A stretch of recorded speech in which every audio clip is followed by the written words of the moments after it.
Hi, Fixers. Hope we're having an awesome day. We are going to have fun today, learning about emotional intelligence and becoming smarter, not from our cognitive point of view, but from our emotions point of view, together with the author of Leadership Lessons from the Pub.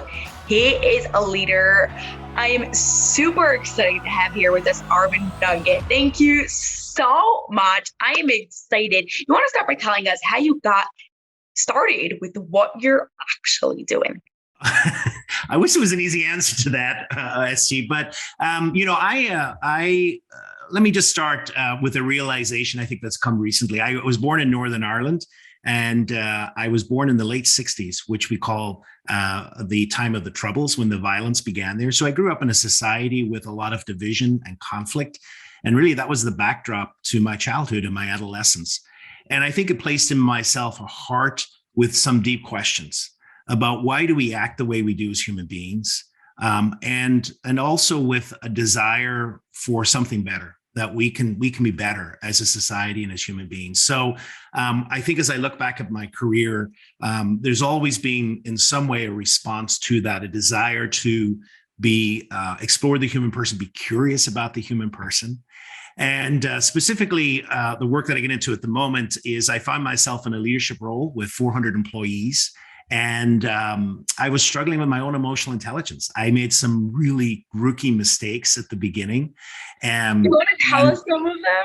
Oh, God. I mean, I came in with this mentality that if I was going to be a real leader, that I had to make change, et cetera. And so I went in and I started making all these changes. And all of a sudden, I got this job. Everyone was supporting me in the beginning. And then I was kind of the target for everything. Everyone's anger came at me. And I said, whoa, well, that didn't turn out as I expected. And of course, I learned that in times of change in organizations, it's incredibly tense. And what people are looking for is someone to allay their fears, allay their comforts, not to stoke the comforts, stoke the fears, etc. And so, these were just some of the things. And I said, I need to learn a little bit more. So it started me on an academic journey. I did a doctorate in management, and I really looked at leaders during times of crisis. And so presently my work at the moment is around emotional intelligence and harnessing the power of our emotions, recognizing our emotions, recognizing how they interfere and how they help, and helping people expand their emotional intelligence. So it's like you start by identifying the emotions. Yeah, I mean, I think, how do you know that someone's emotionally intelligent? Let me put it this way. There are 4 things that I think we can look for. Number 1 is exactly just what you've said, a really good sense of self-awareness. And what I mean by that is they know what they're feeling, and they know why they're feeling what they're feeling, and they're aware as well of some of those trigger points. And then secondly, they have tools, they have ways of managing emotions. And then the third thing is they can recognize emotions in other people and have empathy to connect with other people. And then the fourth thing is they're able to manage conversations in real time, and to be able to read, and then also to respond in an appropriate way depending on what's coming to them. Okay, now do you notice certain type of people being better at this than other type of people? So it's a great question. That one of the questions always asked, are women better at men and emotional intelligence, et cetera? So, here's the big problem. The problem is we go to school. No one ever teaches us about emotions. We're almost supposed to expect, you pick it up as you go along. And the problem is we don't. And so what I would say to that, ST, is that some people are better socialized than others. Some people grow up in families where they're with emotionally intelligent parents, and they grow up in emotionally intelligent situations, and so they are more emotionally intelligent. However, here's the great thing about emotional intelligence and what the research has shown is that everyone can expand it. It's a choice, and there are practical things that you can do to expand your emotional. So yes, there are some people that have that are better than others, but we all can improve no matter where we start. Okay. Now, these things is it because, like you said, because of their house that they grew up in, their parents, or is it because they're actually born that way, or a mix of both? So I think it's a mix of both. But I think primarily I would go for the first one. I think, because really when you're talking about emotional intelligence, you're actually talking about, we're not talking about anything in isolation here. We're talking about it in a context of other people and communication and other people as well. So I think it is a combination of both. Now, there are people with, say, either some psychological disorders, et cetera, and that's a different case. But on the whole, most people are the same, and they can increase throughout their lives. Okay, so let's now talk about what's the benefits of being having a high EQ. Basically, that's what you're talking about. No. Yeah. Right. So I mean, sorry. Yeah. So I think Well, for one of the benefits, first of all, benefits to self. I think we know that people with high EQ have benefits, including, first of all, better health outcomes. They live longer. They're more curious, more. I'm not very into IQ, BQs. I don't so much think we could label someone with a number like that. But just for the sake of conversation, do you think that people with these benefits are more than people with a higher IQ? Yes. So this is clear. The research is very clear, because one of the things that was very interesting about how EQ got established was that how does it compare with IQ? Because IQ was very established. And what we knew was that, there are people with tremendously high IQ, but they're socially inept. They're terrible. It's terrible to communicate with them. And so then the curiosity was, what's happening here? These people are theoretically brilliant, but yet they can't hold a social conversation. They're awkward, and their relationships don't work. And so what we found is, this is another intelligence that's even more important in the sense for socialization. And what we know about career success is that while IQ is important and can get you in the door, if you want to move up the ladder, it tends to be people who have higher levels of EQ. Okay, that makes a lot of sense. Just thinking, especially of jobs that are higher up of what people need to do, leadership roles and things like that need that EQ. Now, what can someone do if they want to actually start changing and improving their EQ? Yeah, it's a great question. So I would start at that whole self-awareness. So what I like to say is that everyone has a certain amount of emotional literacy. So, we how many times a day do we say to each other, how are you doing? And of course, it's a perfunctory question. It's kind of like, what we're expecting to respond. Oh, I'm doing fine. Thank you very much. But that's a really great question, because there are certain people who are in touch with how they're feeling in the moment. And there are others that their emotional life is really a mystery. And the way that you get this is when people start talking about their emotions. Some people are so limited in their vocabulary in what they can describe. So say, for example, how you feel. I'm angry. Why are you angry? I don't know. I'm just angry. What does that mean? I don't know. I'm angry. So it's just anger. And that's all they can describe. Whereas someone who's really emotionally literate knows why they're angry, knows the intensity of their angry, and probably have different words. They can say, I feel explosive today, or you know what, I'm just miffed. So they have different words to describe the experience, because they know that the intensity is different. And so I think that's a great place to start. I think it is, how rich is the words you use. And a simple thing that I ask to people is just to become more aware of emotions, and to keep, say, a written journal of emotional episodes. And very often where we can begin to work is when we've had, say, things we've done, things we've said that we regret. And then to be able to pause and say, what happened there? Why did I say that? And what forced me to say that? What was going on? So it does take a certain amount of curiosity and questioning. And I think that's the beginning of increasing your emotional intelligence. Okay. And then once you are really self-aware, which I say is the start to really everything, here on this, we speak a lot about marriage. A lot of people say it's communication. And I'm like, Absolutely. Well, if you don't have that self-awareness, what are you communicating? So same here with this. It's so very important. Absolutely. And I'd say as well, in a relationship as well. So when you have two people in a relationship and say one has a very high level of self-awareness and another doesn't, automatically that is creating a tension in the relationship. Because what's happening is, of course, is the person who's very self-aware is seeing things that the other person is just blind to.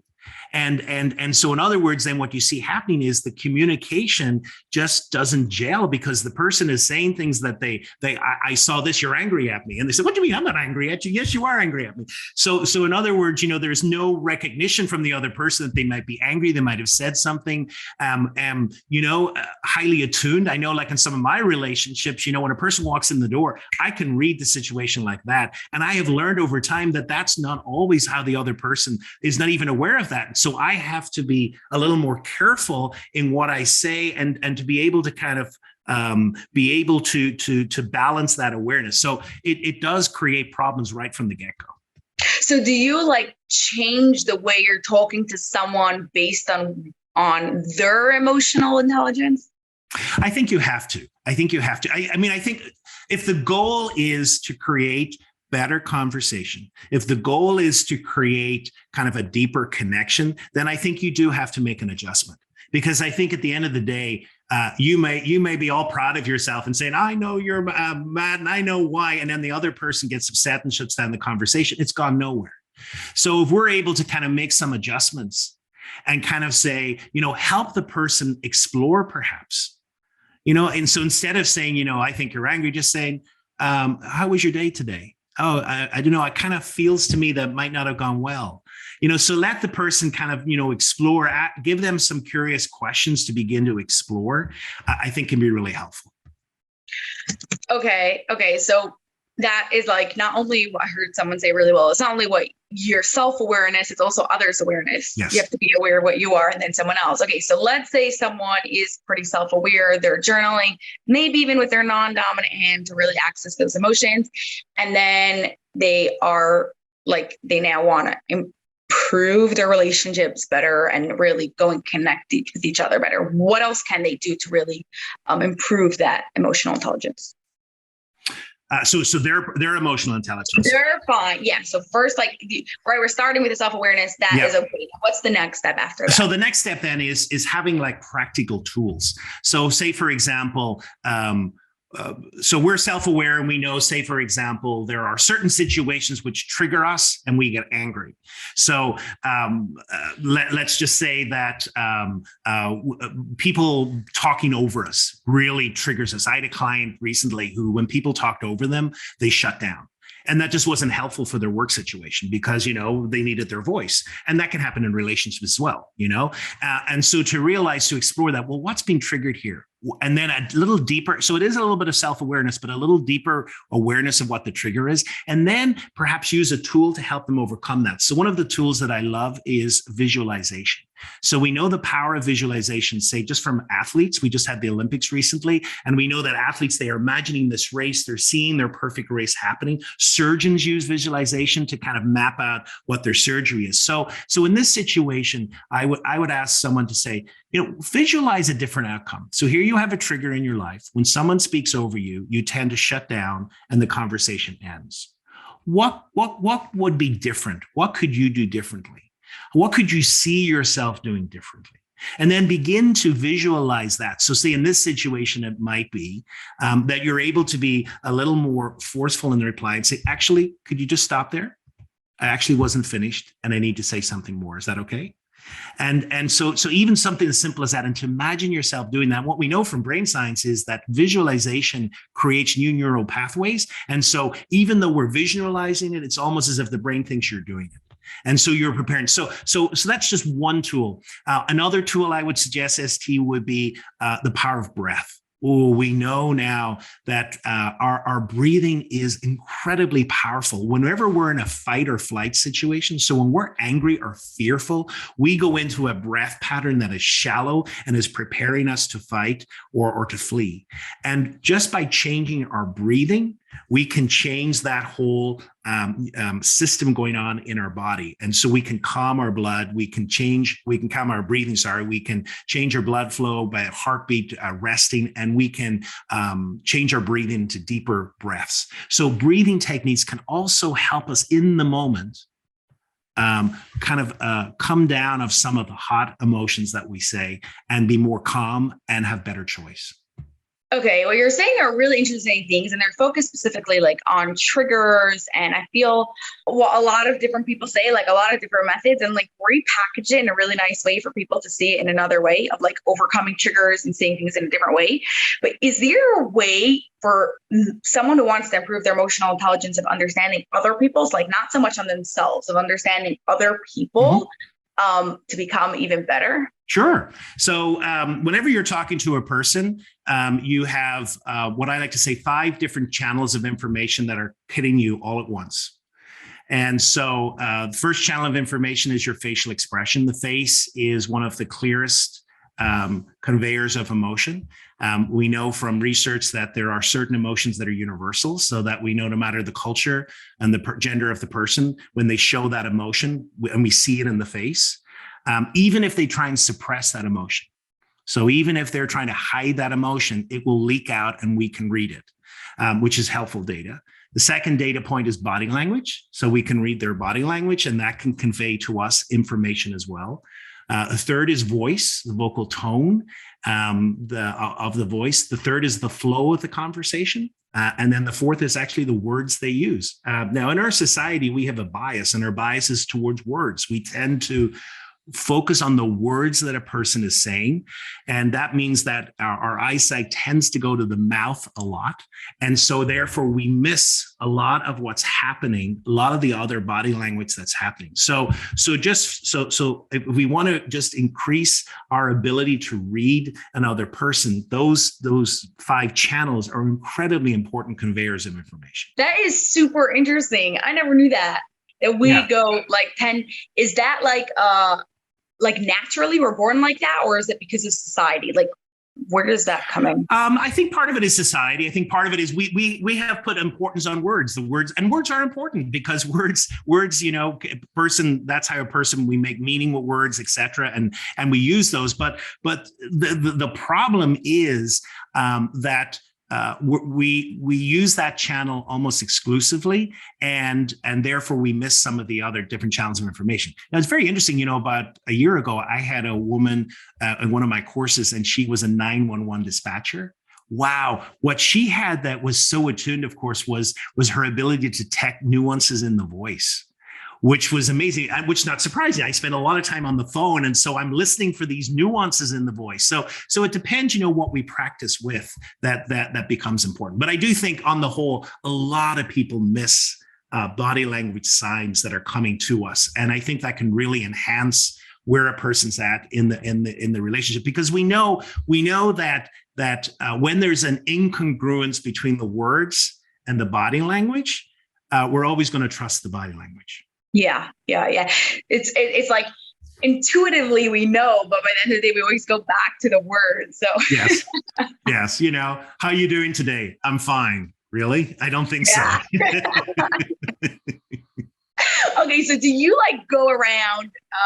I'm not like labeling, but like reading people the entire time? I wouldn't say I rate people, but I've become very attuned and sensitive. I become very sensitive to things that people say that to me gives me telltale signs of where they're at in an emotional scale or how they're feeling that day. And I do tend to pick up facial expressions a lot, especially just in social gatherings. I mean, I can't help it. I mean, I remember I was at a meal a few weeks ago, and it was a family meal, and grandmother had made the dinner, and one of the guests was trying to be polite and saying that it was lovely, but the look of disgust, this little flash of disgust in their face, told a story elsewhere. And, part of me is saying, I don't think so. I think we're not enjoying this, but that's okay. But you have to be socially nice, of course. But it's just, I liken it to, it is kind of like building muscles. And just as we go to the gym to be physically fit, we can build some of these muscles and become better readers of what we're seeing in other people. Okay, now, do you think that, I'm just like thinking what happened here recently, but also family gathering, and someone is like a bit more self-conscious about something, and she comes up, she's like, hey, and still like getting all upset at her about nothing, and had absolutely nothing to do with her. So do you think, it's just like making me think that maybe sometimes people read these stuff wrong and take it more personally than what it actually has to be. Absolutely. Yes. Yes. And in fact, that's a great point there. At times as well, we can read things we can misinterpret body language. And sometimes there's a disconnect here because what we project body language out into the universe and people read that. And sometimes there's a disconnect there. So sometimes people read things we didn't intend. Yeah. So the famous one is kind of, you fold your arms and what I'm saying is I'm cold. This room is freezing. And when another person's saying, oh, look, they're closed. They don't even want to talk to me. So that can happen. And I think we can personalize things as well. We make meaning out of words. We are natural storytellers. And before, we spoke a language, we drew pictures on the caves. Okay. So story is in our DNA. And when there's gaps in the story, we will fill them. I have this great exercise that I use 3 different sentences. They have nothing to do with each other.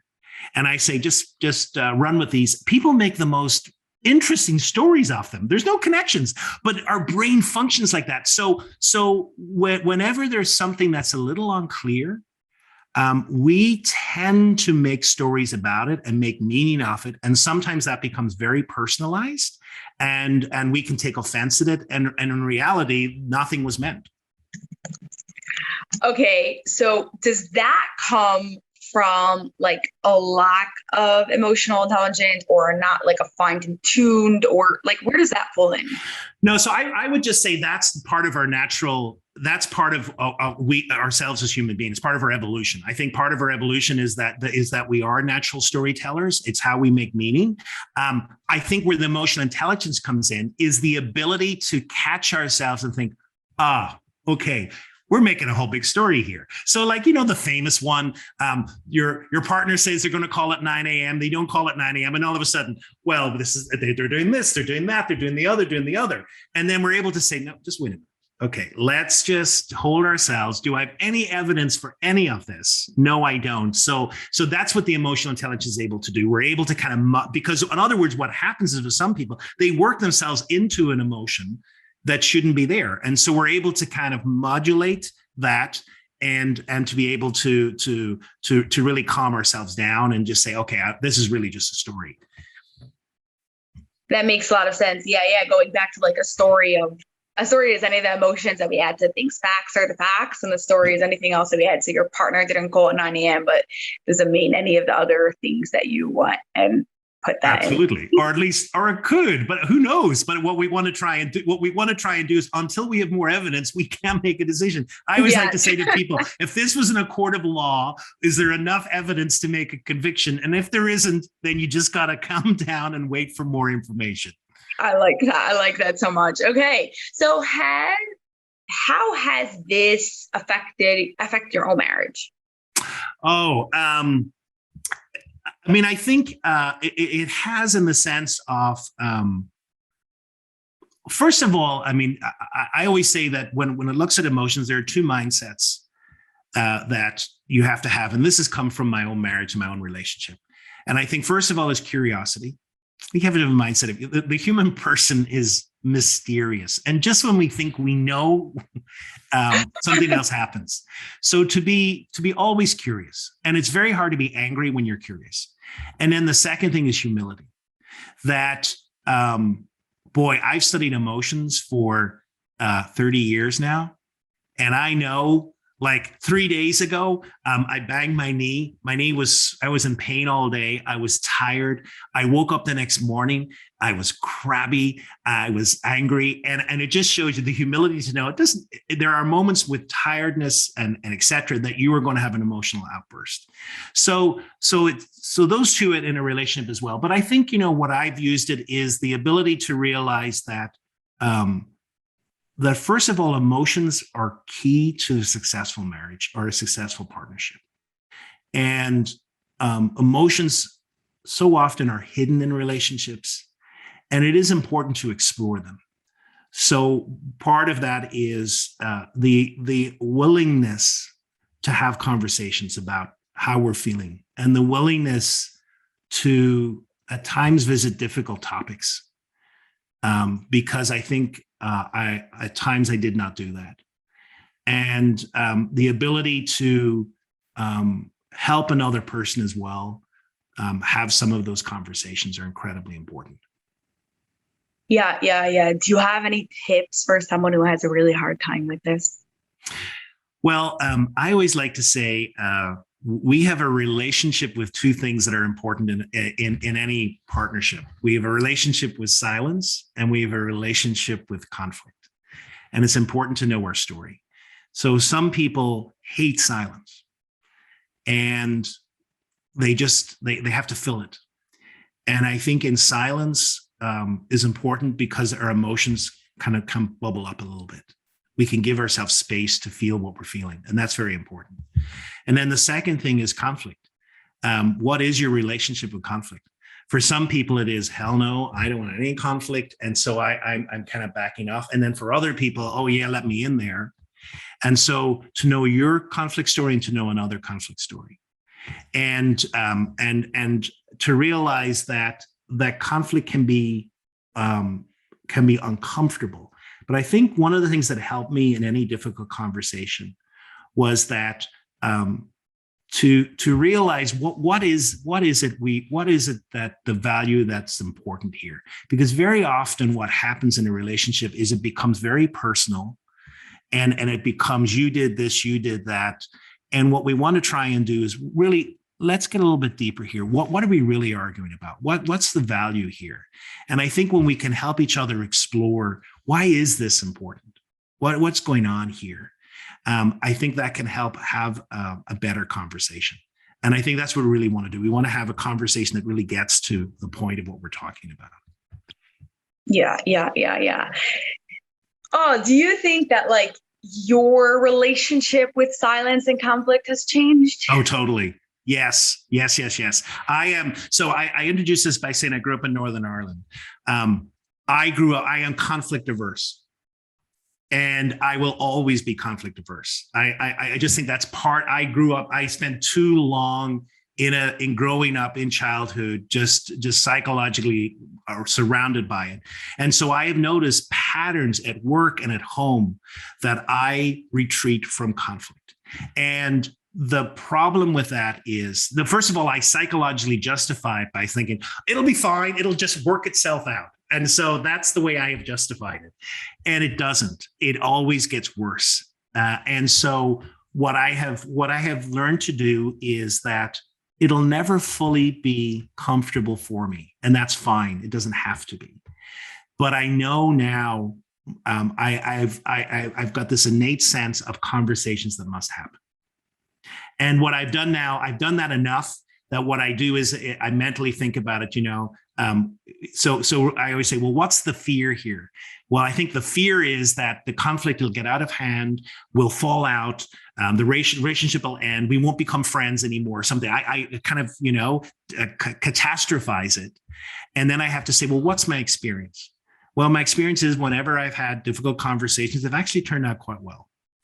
And that's my experience. And is there anything in that would lead me to believe that this is not going to be the case this time? No, there's not really. Okay, then.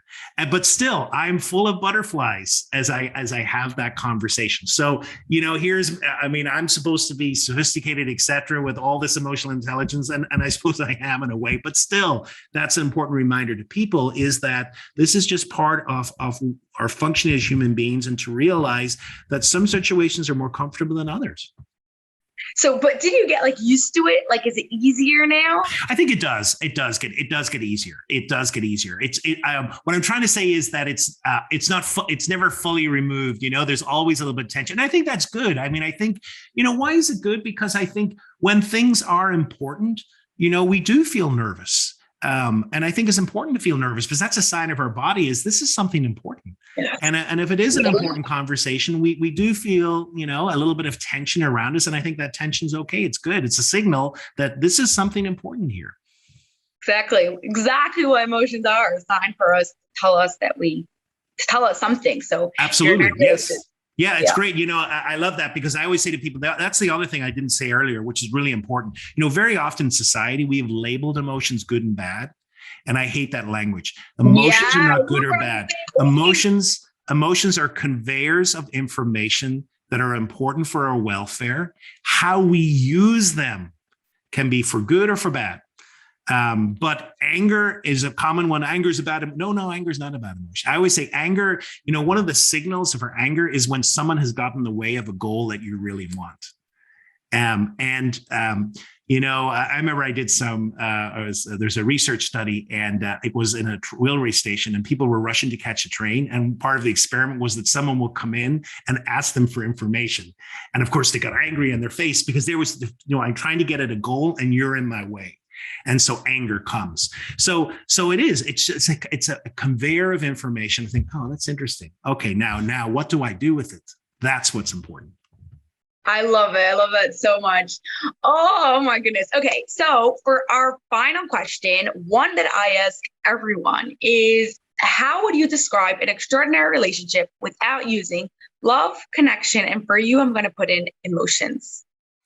I would say, I would use two words that I think are important. Well, I think one of the words comes to mind is vulnerability. I think the ability to be vulnerable with another person and to reveal to the other person the fact that there are scars, the fact there are hurts, that there are fears, all of that, there are desires. All of that is important. So I think extraordinary relationships are when a person feels safe enough to be vulnerable with the other person.